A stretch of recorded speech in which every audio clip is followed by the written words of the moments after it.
Otro cálculo que se les va a pedir que realicen en este tipo de circuitos es la tensión de pico inverso que soporta el diodo. Y para eso vamos a tener que graficar la forma de señal que tenemos presente en el diodo. Y si vamos a analizar el diodo, obviamente vamos a tener que referirnos también a la curva característica del mismo, la curva tensión-corriente. Tener en cuenta la tensión umbral de conducción, en este caso 0,7 volt, y también no superar la tensión de ruptura. Vamos a tener que hacer un análisis similar al que hicimos cuando analizamos la señal rectificada, la señal sobre la resistencia de carga. Vamos a considerar primero el semiciclo positivo y después el semiciclo negativo de la señal de entrada. Consideramos entonces el semiciclo positivo. Vamos a tener esta polaridad. El tema es que la señal comienza acá. En t igual a 0 milisegundos tengo 0 volt. En ese instante, si tengo 0 volt, no estoy superando para nada la tensión umbral de conducción del diodo. El diodo va a estar en directa, pero todavía no va a conducir. Conforme la señal empiece a incrementarse, va a llegar un momento en que esta tensión de entrada va a superar la tensión de barrera de potencial del diodo. Y ahí sí el diodo va a tener presente esa caída de 0,7 volt. Hasta que eso no ocurra, la tensión del diodo se va a estar incrementando de esta manera, siguiendo la forma senoidal de la señal de entrada. Una vez que la tensión ya superó los 0,7 volt, la tensión umbral del diodo, tendré justamente esa caída de tensión de manera constante. Ahora va a llegar un momento en que la señal, después de alcanzar su máximo, va a empezar a disminuir, y va a llegar un momento en que la señal que voy a tener presente acá va a ser inferior a los 0,7 volt del diodo. El diodo va a empezar a disminuir su nivel de tensión. De esta manera. Siguiendo ese tramito de la señal de alimentación de entrada al circuito. ¿Qué va a pasar ahora en el semiciclo negativo? Habíamos dicho que el diodo quedaba polarizado en inversa. Semiciclo negativo, se invierte la polaridad y el diodo se comportaba como un circuito abierto o un interruptor abierto. ¿Tendré tensión en los terminales del diodo? Siempre que hemos tenido examen los últimos 2 años yo les preguntaba eso y me decían la tensión en los terminales del diodo es 0 volt. ¿Recuerdan el punto 6 de la guía de repaso? Se los planteo acá en chiquitito. Teníamos una fuente de tensión de 12 volt, una resistencia de 10 ohm y los terminales abiertos.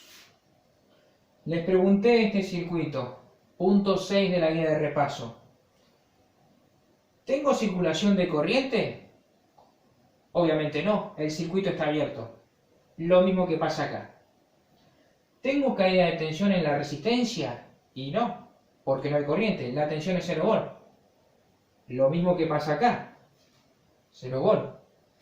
Y la última pregunta que les hice fue, ¿qué tensión tengo presente en los terminales abiertos del circuito? Algunos me dijeron 0 volt, otros no la contestaron y otros me dijeron que tengo presente los 12 volt de la fuente. Esa no es la respuesta correcta. En esos terminales que están abiertos, tengo los 12 volt de la batería. ¿Por qué tengo la tensión completa de la batería en esos terminales? Porque acá no cae nada. Queda toda la tensión justo en esos terminales que están abiertos. ¿Y qué va a pasar acá? ¿Qué tensión voy a tener entre los terminales abiertos de este circuito? ¿Qué son en sí los terminales del diodo? Voy a tener presente la tensión que entrega el generador. ¿Y cómo es la tensión que entrega el generador cuando el diodo está en inversa? Así, de esta manera. Así que si yo tengo que dibujar la forma de señal, tengo que dibujar exactamente lo que entrega el generador en su semiciclo negativo.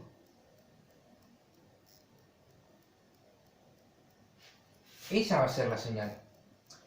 Y fíjense que el generador llega hasta una tensión pico de 311 volt. Lo mismo va a pasar en los terminales del diodo. En algún momento voy a alcanzar 311 volt y los voy a tener presente en los terminales del diodo, y ese diodo se los va a tener que aguantar. Esto era un recordatorio, lo borro. Voy a tener un pico negativo de menos 311 volt. Cuando ocurra otro semiciclo positivo de mi generador de entrada, nuevamente la tensión va a ir creciendo hasta que alcanzo ese nivel de 0,7 volt y se va a mantener constante hasta que la señal empiece a disminuir tanto que su nivel caiga por debajo del umbral de conducción del diodo. El diodo empieza a disminuir su nivel de tensión, semiciclo negativo, se vuelve a repetir la exclusión negativa en los terminales del diodo. Después en la adición me va a salir bonito. Semiciclo positivo, nuevamente la tensión crece hasta alcanzar los 0,7 volt y durante un tiempo se va a mantener constante. Esa sería la forma de la señal que tenemos presente en los terminales del diodo.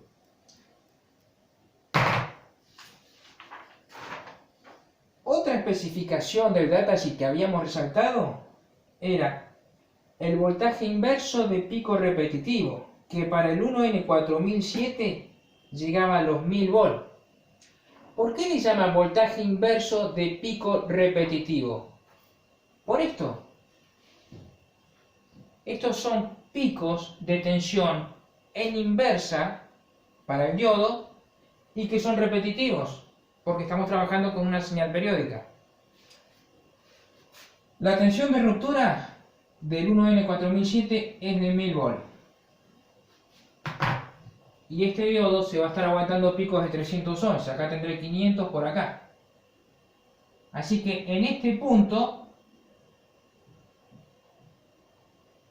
estará ocurriendo el pico de tensión en inversa del diodo, bastante lejos de los 1000 volt que provocan el efecto avalancha, así que no corro riesgo para nada. Es seguro colocar el 1N4007.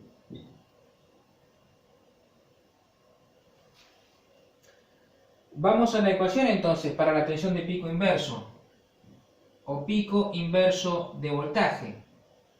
Va a ser igual, acá ya lo estamos viendo, a los 311 volt, a la tensión de entrada, pico. Esa va a ser la ecuación que van a utilizar para este circuito. Aclaro para este circuito, y no solamente esta ecuación, muchas de las ecuaciones que desarrollamos a lo largo del punto 2 se aplican solamente en este circuito. Para otro circuito rectificador habrá que hacer todo un desarrollo nuevo de ecuaciones. El resultado de la tensión de pico inverso lo pueden poner negativo o positivo, no hay problema con eso. Ustedes conceptualmente tienen que saber que se están refiriendo a este nivel de tensión y de este lado de la curva característica, en inversa.